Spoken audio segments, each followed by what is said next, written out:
और शिनोबू को कंज्यूम करने के बाद वो कहता है कि भाई ये लड़की तो बहुत ही अच्छी थी, बहुत ही स्वादिष्ट भी थी, इसका टेस्ट भी बहुत अच्छा था, लेकिन हम चाहते थे कि इस लड़की के साथ हम और भी ज़्यादा टाइम स्पेंड करें।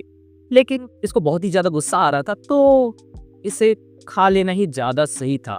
और ये चीज़ें वो कनाओ को बता रहा होता है शिनोबू को भेड़ पिन को चाटते हुए। तो इस चीज़ से कनाओ बहुत ही ज़्यादा गुस्सा हो जाती है और बहुत ही ज़्यादा वो दुख में भी होती है कि भाई मेरे सामने ही इसने मेरे मास्टर को कंज्यूम कर लिया और मैं कुछ कर नहीं पाई।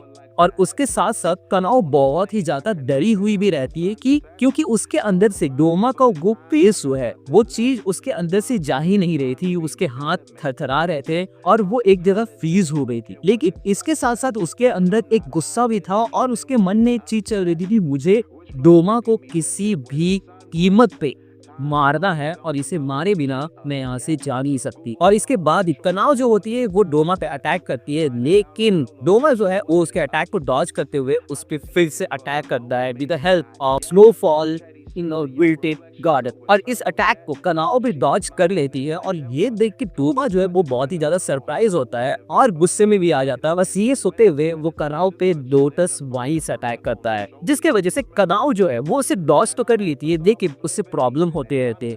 लेकिन डोमा जो है वो बहुत ही ज्यादा कमीना था और वो उस पे बैक टू बैक अटैक्स करता है with the help of Blizzard princess. और जैसे ही कनाव इसे डॉज करती है तो डोमा जो है उसके ऊपर से एक और अटैक लॉन्च करता है जिसका नाम होता है विंटर सिकल्स। और इसके वजह से छोटे छोटे बर्फ के टुकड़े जो है वो उसके ऊपर पड़ने लगते हैं और कनाव इससे भिड़ने के बजाय उससे बचने के लिए एक अच्छी स्पॉट खोजने के लिए निकल जाती है। लेकिन ये अटैक उस पर लगने ही वाला होता है और उसी समय एंट्री होती है लॉर्ड इनोसुके की। और जैसे इनोसुके छत फाड़ते हुए नीचे आता है और अपने बीस्ट ब्रीडिंग का इस्तेमाल करता है which was fifth fang mad थी। और इसकी वजह से वो जो डोमा का अटैक रहता है वो उसे डॉज कर देता है और वो खुद को और तनाव को ही बचा देता है। और इसके बीच में एक बहुत ही खतरनाक सीन होता है जिससे हमें पता चलता है कि कनाओ और डोमा के बीच की जो डिफरेंस है वो बहुत ही ज्यादा है, क्योंकि इनोसुके के जस्ट आने से पहले डोमा जो है वो कहीं गायब हो जाता है और कनाओ उसे ढूंढ रही होती है इधर उधर,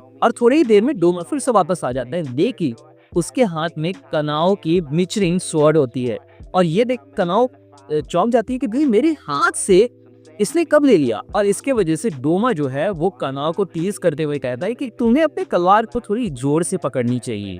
तो इससे न समझ में आता है कि इनोसुके और कनाओ वर्सेस डोमा जो है वो कोई ऐसी वैसी फाइट नहीं, वो बहुत ही ज्यादा डिफरेंस वाली फाइट थी। मीन्स पावर लेवल में जो डिफरेंस थी वो बहुत ही ज्यादा थी। तो अब स्टोरी के हम वापस आ जाते हैं क्योंकि अब लॉर्ड इनोसुके आ चुके हैं और इनोसुके क्या करता है, वो इस तरह से डोमा को देखता है और वो कंफर्म करता है कि यही जो है यही है अपर मोल रैंक 2 जिसका नाम डोमा है। और डोमा देखता है और बोलते क्या चूतिया, हम कब बोले कि हम डोमा नहीं है या हम अपने नाम को छुपा रहे हैं, हम डरते वरते थोड़े आए तुमसे।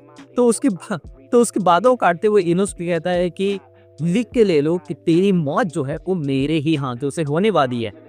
और ये चीज देखने के बाद डोमा बहुत ही ज्यादा सरप्राइज भी रहता है, उसे गुस्सा भी आता है कि भाई ये कैसा कैरेक्टर है, और उसे कहीं ना कहीं थोड़ी सी अंदर से गुदगुदी हुई होने लगती है कि भाई जिस कैरेक्टर पे कुछ ना कुछ तो मजा आने वाला है इस फाइट में। और फिर शुरू होती है कनाओ एंड इनोसुके वर्सेस डोमा।